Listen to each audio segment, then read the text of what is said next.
Hi, welcome to the Indie Wine Podcast, episode 49. My name is Matt Wood, and today I'm talking with Samantha, Michael, and John, who make up the fifth generation of the Viano wine-growing family. This generation has been taking over more and more of the running of the winery from their parents, like their parents did before. Viano has been producing mostly estate wines since the 40s from their dry-farmed and head-trained Zinfandel, Cabernet, Chardonnay, Petit Syrah, and more, all grown in the rolling hills above the winery in Martinez. The wines are balanced, natively fermented, and see mostly older oak or sometimes redwood. Here we go. Maybe they got out again. There's like miniature ponies that just go. They get out and they just walk down. Oh, really? And it was like, Rihanna's our house. And I'm like, no, it's not ours. It sounds like they're on the hill and oh, there's one over there. It sounds like it's over there. It's probably in the closer. It's probably in the breezeway where Buddy got out. Yeah. Cool. Well, would you all like to introduce yourselves and say who you are and what you're doing at Absolutely. Viano Vineyards? Yeah. Sure. Yeah. So I am Michael Viano, David and Vicky's son. 2 days a week I'm on the road selling, and then the rest of the time in the vineyard or the cellar. Okay. And I'm Samantha Viano Dodavo. I am John and Paula's daughter. I do tasting room, social media, and then I get my hands in there during harvest. And my name is John Viano. I'm John and Paula's son, and I mostly work in the vineyard, but then when we need to do things in the cellar, then I become the cellar rat. Can you give me a little history of the winery and the family here in Martinez? Sounds like you all are pretty well based in Martinez. Everybody still living here, and We're all set. been here for a long time. Yeah, so the family bought it back in 1920. Okay. Started making wine in 46, and then we are now the fifth generation, with them two having the next to the sixth generation. So the 20s to the 46, we were just selling the grapes, Okay. and then I'm sure there's a little bit of under the bit of home table, winemaking, yeah, maybe? a little bit of funny business there. Selling to the churches. Oh, was it? Okay. Okay. Sacramental wine. And then basically it was a fruit and nut ranch. Okay. And then once Prohibition happened, the home winemaking market kind of took a hit. And then after it ended, I guess people didn't really want to make their own stuff. So my great-grandfather had a surplus of grapes. Mm-hmm. And so he decided that it was time to make it a commercial winery. Okay. So in 46, they opened the doors in the basement of their home. Okay. And that was the tasting room until, I believe, 1989, when they built this tasting room alongside us here. Okay. Was that Conrad? Yeah, Conrad started it, and then he took it. So basically, our family moved here from Italy in the early 1900s, and then they moved, I believe they were in Juneau, Alaska for a little while, and they were mining. Okay. And then they ended up coming down to California, and they lived in San Francisco for a while, and my great-grandfather got sick, Conrad, and the doctor said that he needed to move out of the humid climate of the city. And so my great-great-grandfather, I believe his name was Clement, Okay. and they found this place, and according to what everyone has told us in the family, this place here is very reminiscent of the vineyard and farm they had back in Italy. And then my grandfather went to UC Davis, Clem, and then our fathers, John and David, both went to Davis, and then they took it over after Clem passed. And now it's come into a transitioning point with us. She went to Cal Poly, and we both went to Fresno State. Okay. For viticulture? Yeah, He did. I went for viticulture, and he did enology, and she actually did wine marketing. So hopefully we got all the sectors Okay, covered. nice, yeah. We just need a lawyer now. Well, right.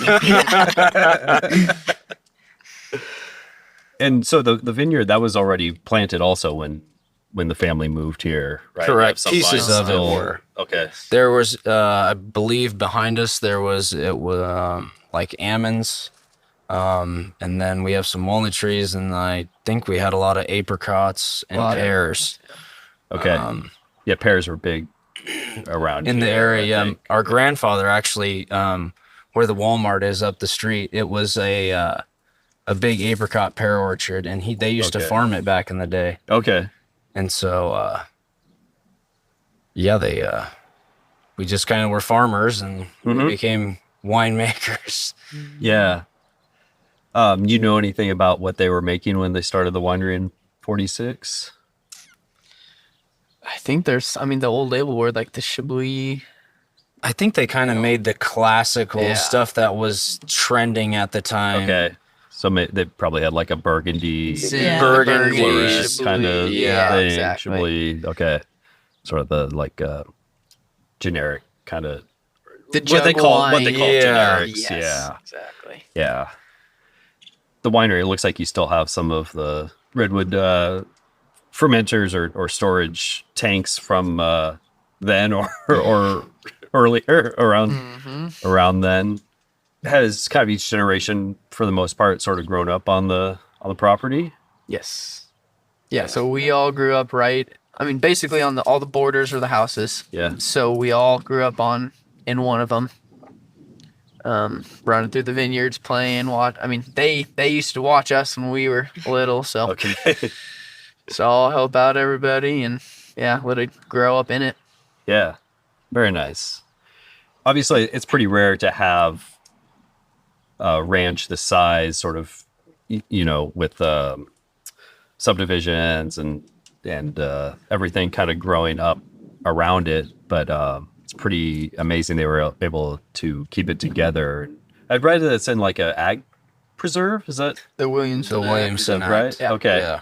Okay. How's that work? Has that helped keep it in the family essentially? So you don't have to pay the property tax like you do, but to be in it, you had to have 100 acres. Okay. So the original ranch was like 46, if I'm not mistaken. Okay. And then they just started buying the pieces around it to get to that 100. So then it does.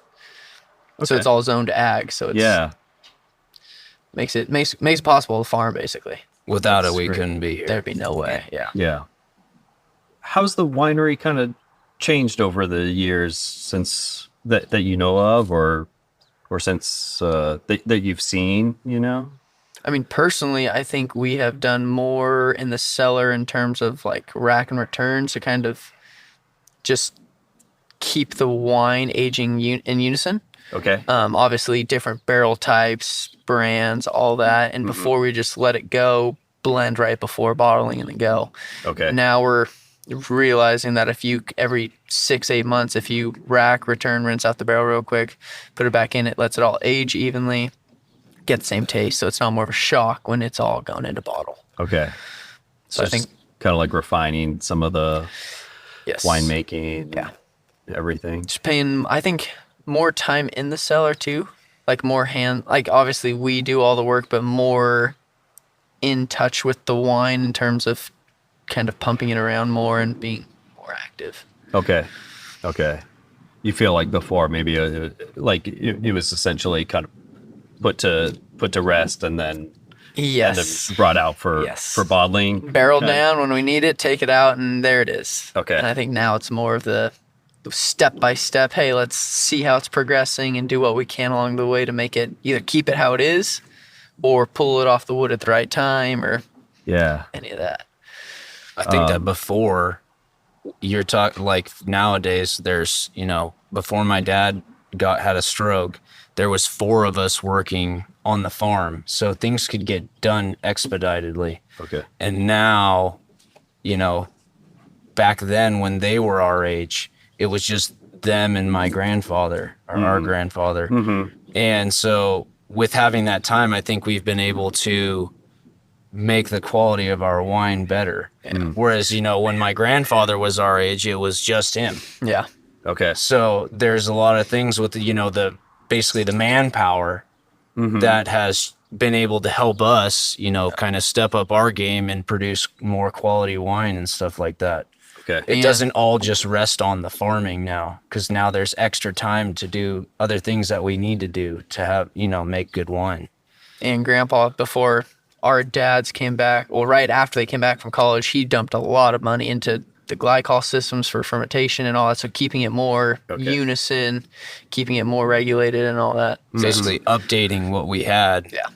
and taking it that next step further. Yeah. So then, you know, our dads could take it to the next level. Can you tell me a little bit about the vineyard, some of the different blocks and grapes and everything that you have out there? Sure. We have probably about 60 to 65 acres in vineyard. The total piece of land itself is about just over 100. It's probably 60% Zinfandel. Okay. We can basically grow just about anything other than Pinot. We have, you know, Petit Syrah, Sangiovese. We have Cabernet, Valdiguier. We have some Chardonnay, Chenin Blanc, Muscat, and then French Colombard. Okay. So we kind of grow a random variety of everything. Used to have Sauv Blanc back in the day. They tore that out because it kind of dropped out of popularity. But now it's come back to like, hey, what are we looking at here? Yeah. Now everyone's asking us if we have Sauvignon Blanc, and we're like, oh, well, we have this nice white blend that you can try that's like a Sauvignon Blanc. Okay, yeah. So for the whites, you kind of make the Chardonnay. Generally, that's a standalone Chardonnay. Yes. And then you also do like the hillside white with it. That's what is that more Chenin and French and the French Colombard? Colombard, Chenin Blanc, Muscat, yeah. Yeah. Okay. So a touch sweet, but enough acid to keep it refreshing, nice and crisp. Yeah. Yeah. It's good like summer wine. I feel like A lot of people say like summer sipper for us, sitting on the pool after a long day or on the back patio. Yeah. Tell me about the hillside red. So it's basically an estate blend, mainly Zin and Gamay. Little kind of cleans up the odds and ends. If you're like, oh, we got extra 18 gallons of this or whatever, doesn't fit in the tank, it gets blended in. There's not much science to the blending, we'll say. Okay. But it's Asian redwood, so that's a fun one. Not a lot of people do that anymore, so it's very, very unique. Gives it that kind of smooth, fruity character to it.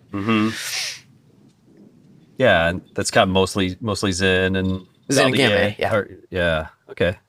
Yeah, so very red fruit forward, those kind of lighter reds.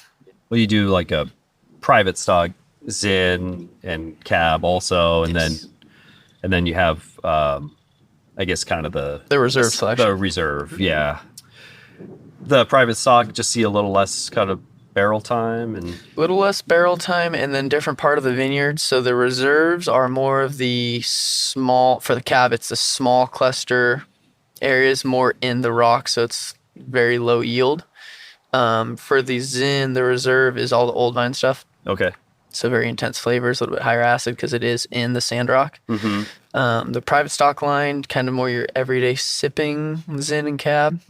So a little bit lighter, but still, I mean, holds up great with the lighter foods, like the private stock Zin, for instance, like a fire oven pizza type of deal. Yeah. But then the reserves are more the steaks, the heavier foods. Yeah. Yeah. See a little more oak, it seems like, and longer aging. Yeah, more body to it. all Yeah. that, yeah.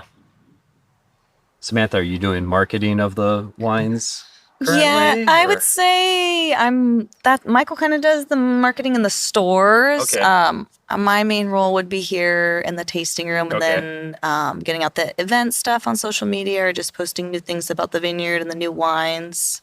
And you guys those kind of do things. quite a few events like during We're summer trying to and get everything. more, yeah. Okay. So this is, I think, our biggest year. We just had one. We had a music event June 1st, and then we have another music event with the Great Space Coaster on June 29th, which is next Saturday. A luau July 20th, and then we're going to close out August 3rd with a Eagles cover band, the Midnight Flyer. Okay. Yeah. Has the tasting room changed at all since you've kind of become it's changed. evolved in it? It Yeah. seems like I feel like I kind of see like on social media some It's changes, like it's kind of evolved. Yeah, a I've been here bit. for going on 8 years now, and there's been a lot of change. It's a lot busier. I think wine tasting in general is just getting more popular. And then since COVID, I feel like more people are looking just still to get out, bigger groups. It just seems like there's more flow of people now. Before, it didn't seem like every day there was tasters. Now I would say every day we're getting people in tasting. Okay. Yeah, it's always been like a nice, comfortable, kind of cool tasting room. Yeah. Kind of like, I guess maybe not as much now. Like maybe 10 years ago, it was pretty throwback. Yes. I feel like. Now everyone is into outdoor tasting for sure. Okay. So you do more of those now? I would say definitely more outdoor tasting. That's okay. Yeah.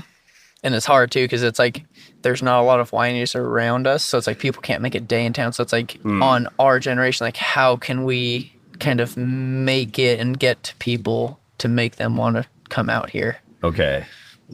We're hoping that the AVA that was just approved finally on April 15th, that kind of builds us as like a viticultural, destination. Mm-hmm. I mean, I don't think we'll ever be like Napa here, but if we can, get at least, half the traffic that would go somewhere else, maybe they're tired of Napa or Sassoon or Livermore. They want something different. Mm-hmm. Now they have this, tiny little sub-region of Central Coast AVA that's like, oh, this is different. And I think there's maybe 6 or 7 of us.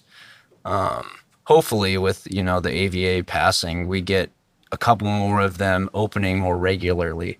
I think it would make us more of a destination if we had more that were open regularly. Okay. Instead of just like Saturday, Sunday. Okay. Maybe just by appointment. If they were open more. I think Hannah Nicole and us are the only ones that are open, I think 6 days a week. Or Hannah Nicole might be open every day of the week. Okay. Yeah, we do have a lot more people now. They'll come in and they're like, we're just Googling, looking for something to do. We don't want to go to Napa Sonoma anymore. We don't want to deal with the traffic. So they do find us, which is really cool. Okay. Yeah, a little closer probably for a lot of Well, more personal because it's like whoever you talk to is part of the family. It's not like, oh, I just work for them. I don't know. Mm-hmm. Yeah. So any question they have, anything like that, you'll get an answer for sure. Yeah. If we don't have it, we can find someone. Yeah. Everybody who's responsible for something, I guess. Has your family been involved in like the petition and getting that going? I guess your guys' father was on the John was kind of involved in was on the viticultural side of things Our for dad, Contra Costa? Our dad, I believe, was with Becky Blumfield. They were kind of the two of the people that kind of spearheaded the Contra Costa wine growers and started it. We always had been a part of the Central Coast and San Francisco Bay AVAs, so it didn't really affect us. But my dad thought it was, instrumental to get the East County in with us. Okay. And so he was always on board and helping out, trying to figure out how to make that work. And I don't know who was the one that found Patrick Shabram, but I know that my dad had done a considerable amount of work getting the AVA into that like petition stage. Okay. Yeah, I know he was Patrick, he's done a few other AVAs, kind of experienced in it. I think he has pretty good track record of helping to get them. Yeah. usher them through. Yeah. I guess so. So it was just April that passed. Yeah, April 15th. It finally was written off. Okay. A thing. So the 2024 harvest, you can now put Contra Costa on the label. We can put Contra Costa County on the label now, but now you can strictly just put Contra Costa. Okay. And then they're hoping that with this, the wine grape growers can receive more money for their grapes, because now we're seen as a distinct area. All your wines, for the most part, everything's kind of estate, right? It's all from Contra Costa, yeah. Okay. And then, unlike most, we do all native ferments. Okay. It's all head trained. So, head trained dry farm native ferments, very unique overall in the industry, I'd say. Yeah. Yeah, definitely. Was there any point where it kind of changed from that, or has it pretty much been that style It's been all, like that all the way. Yeah, it's funny though because when Dad and Uncle came back from college, they were hot and heavy on let's inoculate. Yeah. And their father was like, well, like I don't think you want to do that. And I think they toyed with it a little bit, Okay. but it's never held. Okay. And I don't know what strain of yeast we have because back, I think they said early 2000s, Berkeley did a study of like native cultures to certain vineyards, and they kicked us out because like your strain is so unique to your own place. Which I'm like, that'd be really? the outlier. That'd be cool to keep in, but Yeah. never gave us an answer on what it actually is. Oh, really? But yeah. You feel like do things ferments must power through pretty good? They're strong. now- Some years they'll stick. I mean, depending obviously on the temperature, just outdoors, what they get to fermenting. Generally, they'll get down to about 3 and 3 to 5, start slowing. Yeah. Like all of them do, obviously. Yeah. Sometimes it'll stick and then you just barrel it down and wait for it to finish. Mm-hmm. But sometimes it'll just crank through. I mean, was it last year, 2 years ago? There's one where like, oh, there's no way it started yet. It's been 2 days. And it had dropped like 10 points.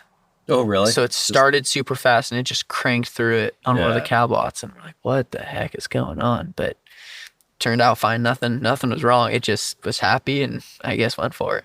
Yeah. You know, I think the prices for your wines have always been like super reasonable. Like, Mm-hmm.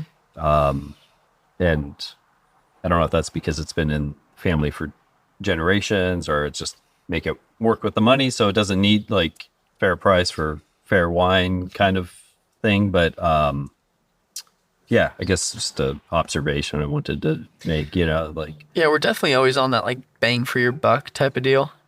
We own all the buildings and all the land and everything, so there's not that input cost of we're buying fruit for $2,500 a ton or whatever it is. yeah. So that's definitely a big price saver for the consumer. Mm-hmm.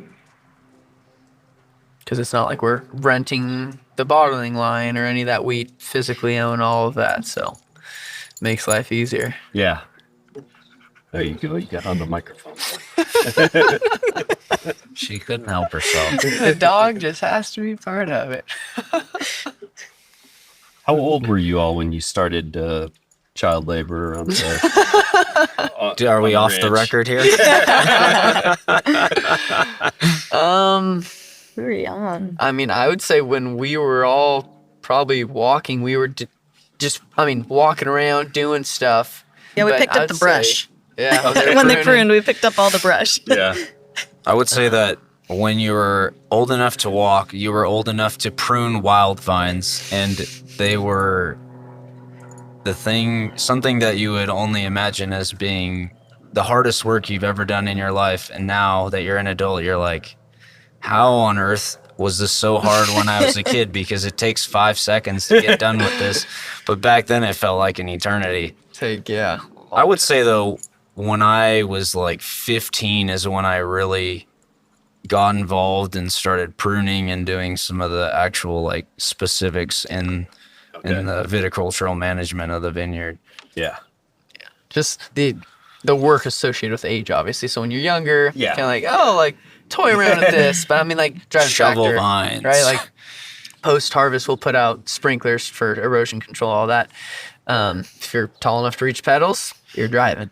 Yeah. So it's kind of the old school mindset on that. Yeah. So How do you guys kind of reconcile, I guess, like your family, every generation really has gone to school for like winemaking or viticulture, but it seems like the winemaking still remains pretty like classic, kind of old school style, and all vineyards, all head trained. And I mean, you have like some of the diamond pattern out there even.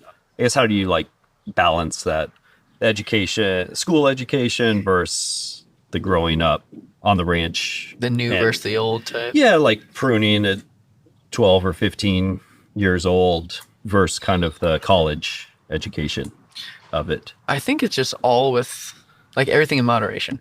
Yeah. So it's like stick to the values we hold true, the traditional methods, and then with the new generation, new ideas, new schooling, just slowly taper it in. Because obviously, if you come back, hey, we used to do this, but now we're going to flip it 180 and do this.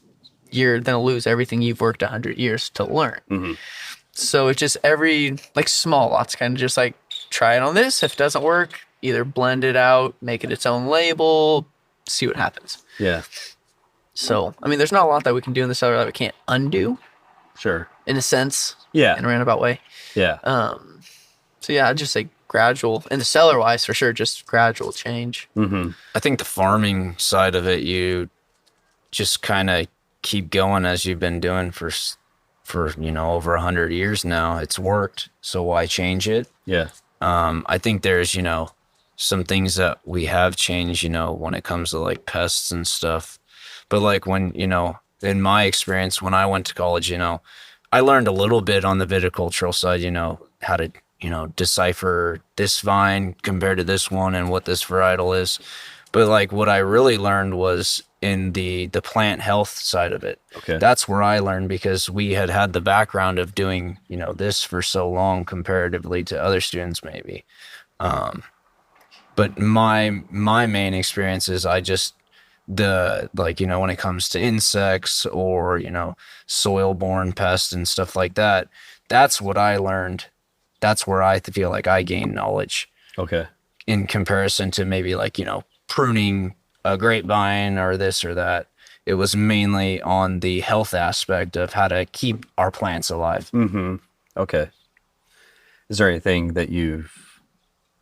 like specific that you can think of that you've kind of implemented? I feel like instead of just being like, that's a pest, we've like looked into actually figuring out what it is and then trying to figure out a solution. Like a couple years ago, when we were kind of going through that weird intermittent period of like the drought, and then it was kind of wet, we had a huge outbreak of a chinch bug. Okay. And so we like gathered a sample, and then we figured out what it was, and then we figured out how to get rid of it. Mm-hmm. So stuff like that. So maybe just like more focused kind of on it, instead of like it's a pest, but maybe you figure out like a better way to take care of it. Like how do we without affecting bugs that you may want, or... like in the future, how do we like not have this happen, sort of thing. Okay. Just being more proactive, so like getting the kind of profile on like what is it, what causes it, so in the future, hey, let's take a step ahead. We know it's a dry year, pull the mustard, the naturally occurring mustard and stuff off of the vines early so it doesn't lean into it when it's dead and habitat these insects. So Yeah. it's just stuff like that. Yeah. Is there anything you guys want to talk about? I think we've covered a lot of... I mean, she is the first Viano female that has been a part of the winery. That's something that's a little different. Oh, really? Yeah, so all the women that have worked here since we started, it's been the wives of the men, and so I'm the first one going in. Okay. How's that working out? It's good. Yeah. I think it's good to have a woman in here. Keep them in shape.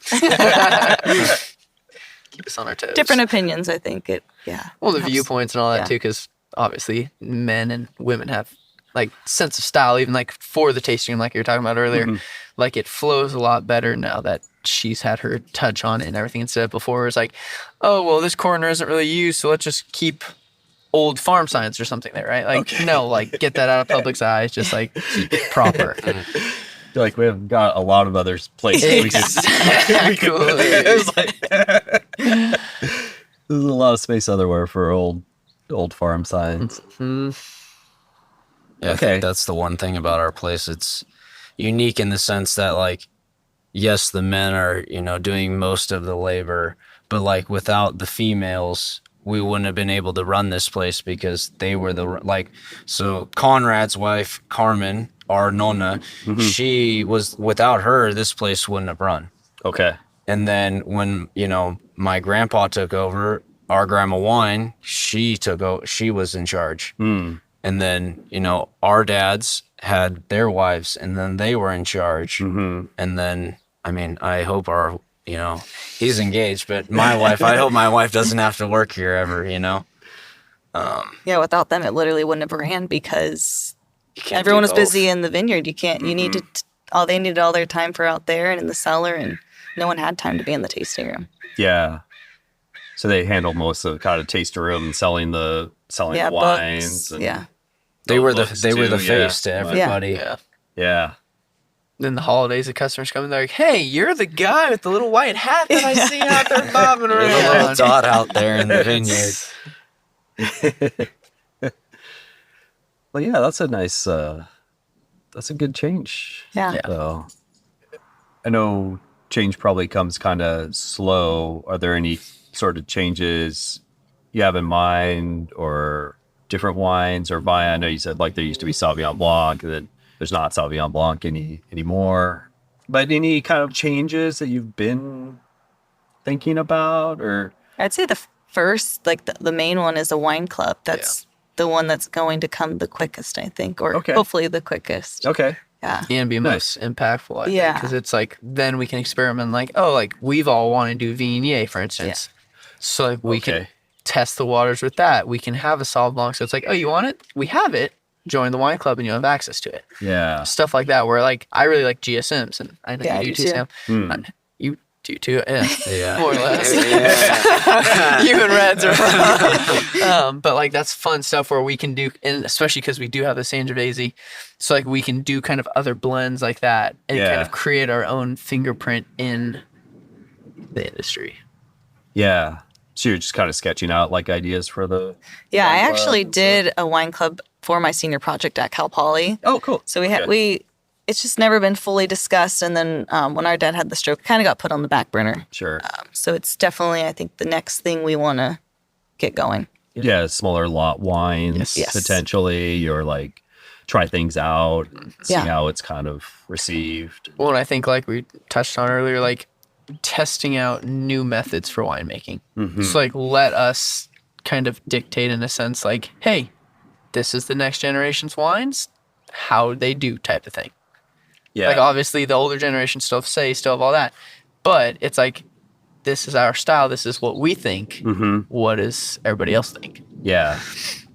So that'd be really fun too, because I know there's a lot of ideas that we have at large scale. It's like if it fails, that's a lot of money that's gonna be tied up. Sure. So if we can do it small scale, that'd be a lot more fun. Yeah. Have you planted anything else recently or anything? Nothing. I mean, especially because of the inconsistency in the weather. Yeah. We tried to own root some Petit Syrah, Okay. but that's the extent because we're like, we don't know what the next year's going to bring with rain. So this previous year's good. So if it stays like that, I think we'll definitely get on planting some new stuff. Are the Zin and Cab vines, are they own rooted? Or no? Mostly everything is on St. George. Okay. I believe there's also some 110R out there. Okay. But primarily St. George. Okay. Oh, now the train's going to come. I told you it was going to come at least one time. And it'll blow its horn more than you'll believe. It's always the most inopportune times, like the music events will happen. Oh, they're not going to do it. They're not going to do it. Interesting. Last time, didn't the Killbillies or whatever, didn't they vibe off the train though, and they started playing a train song? Oh, did they? Yeah. So they like that Johnny Cash guitar. Like, Yeah, there's one that when we start sulfuring this morning, there's 5 engines on the one side. So we don't know how long it was, but it had to be it was slow, and 5 engines is a lot for this line. I think it was loaded with cars. yeah, that one didn't seem That one's short. They didn't even blow their horn. too bad. Yeah, that's weird. Yeah, what's the best way for people to get your wines and try your wines? So in the East Bay, it's in, you can tell. So it's probably easiest for you. Market, like store-wise, Safeways, Lucky's, and Off Hills. Couple independents like Gus's in San Francisco. Star Market in Oakland. Village Market in Sanel and Alameda. Those are really the main ones for store-wise. And then obviously coming in direct. Yeah. Open 6. Yeah, because in the stores, they tend to have the private stock label, whereas when you come here, you can get everything. Okay. So there's a lot of wines you can't get in the store that you can only get here. And the tastings we do are always pick your flights. It's Yes. not a set tasting list, so you're more than anything except champagne. Okay. You can taste any day except Tuesday. Yeah, I mean, I've had, I think I mentioned it to you, Michael, but I'd had some of the old wines, and they aged like pretty amazing. You said it was like an 87 or something. 81. 81. Yeah. Oh, wow. A month ago, 2 months ago, Yeah. we had it. I mean, it was like all that you'd want from a 43-year-old wine. I mean, it was still in really good shape. Yeah. Yeah, we try and just like keep to that consistent, like not too many outside factors in the wine so they do hold up and last. Can't think of anything to like be aging better. Like in Zin, you know, for that. Like, it was a part of a tasting group, but I brought it. So there were 20 other people there. It wasn't just me. It's not just me. Just you bottle in already. This is great. It wasn't.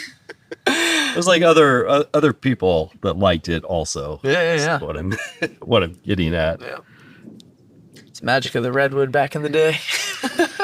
Yeah, it That's had what that. it was It had fermented in redwood. that redwood taste that I've had in some of those older style wines, Sebastiani's and things. You know.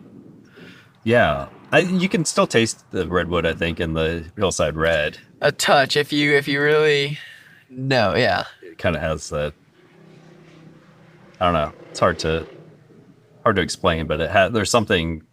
It's more of an there. experience than a taste, yes. Yeah. It's like if you know, you know. Exactly. Thanks for listening to our conversation today.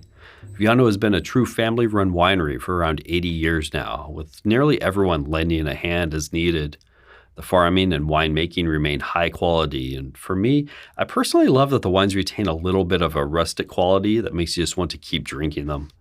If you're in the Bay Area, it's a great trip out to Martinez to try some Zin and Cab. You can also check out episode 35 if you want to learn what the area was like 150 years ago. You can find their wines at vianovineyards.com and follow them at Viano Winery on Instagram. You can follow the podcast on wherever you're listening and the Instagram at Indie Wine Podcast, and feel free to email indiewinepodcast@gmail.com with comments, questions, or feedback. If you could tell your wine friends about the podcast too and help spread the word, I'd really appreciate it. Rating or subscribing helps too. There's also a Patreon if you choose to support the podcast monetarily to allow for more episodes and help defray other costs like travel and research book purchases and gas money. Any amount is appreciated. I have a small token of my appreciation to send to you also if you do. The link is in the show notes. We'll be back soon with another episode. Have a good one.